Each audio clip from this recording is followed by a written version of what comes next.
Welcome to the Musa video blog. Rabbi Yosef Yozel Horowitz, also known as the Alter from the Vardik, in his magnum opus, Madregas Adam, says a significant point.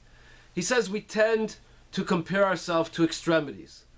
On the one hand, we say, look, I can't be as great as Moshe Rabbeinu, as Moses. And I'm not as bad as, El Capone or Saddam Hussein or someone like that. So I must be okay. He says that's a mistake. By comparing ourselves to the extremities, we tend to lull ourselves into this false sense of, I'm basically okay. And it's not to say that we're not okay, but he says we forget that there are an infinite number of levels in between. We can always go up a little bit more, a little bit more, a little bit more for the rest of our lives. So this week's parsha, we're talking about Korach. And we know Korach, whoa, what a villainous character he was. Our sages tell us that he was motivated by ego. He wanted to be somebody. He wanted recognition. He didn't get it. So because of that spark of ego that was inside of him, it festered and it turned into a whole rebellion against Moshe. So we read the parsha and we say, whoa, he is so bad, so terrible. Look what he did. He rebelled against Moshe Rabbeinu. I mean, how could you even entertain such a possibility?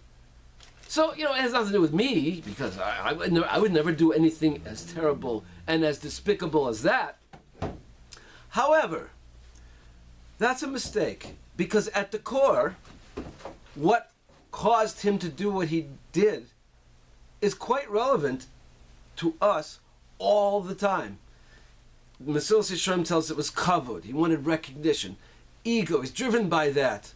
And of course, it caused him to do something very, very over the top. But we also have this. And according to Mesilas Yesharim, it is the most ubiquitous drive that we have within us. It is ever present. Wherever you turn, there's ego. Ego.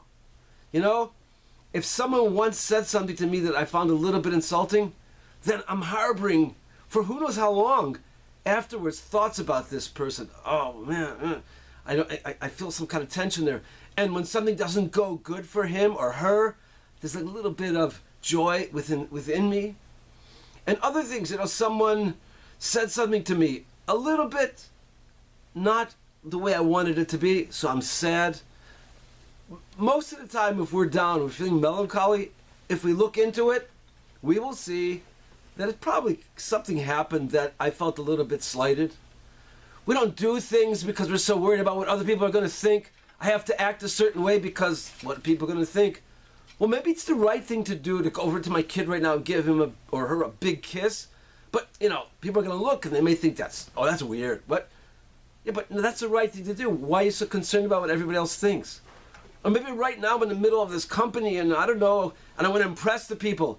But really what I need to do right now is walk over there and say some friendly words, cheerful words to my wife. Maybe that's what I should be doing. But no, I'm more concerned about what people think about me all the time. I look a certain way, what are people going to think? I act a certain way, I talk a certain way, I walk a certain way. It's everywhere. And even though we're not be as bad as Korach, but at the root, it's there. And even if I'm not El Capone, but don't forget, there's an infinite number of steps to go up the ladder starting right now. See you next time.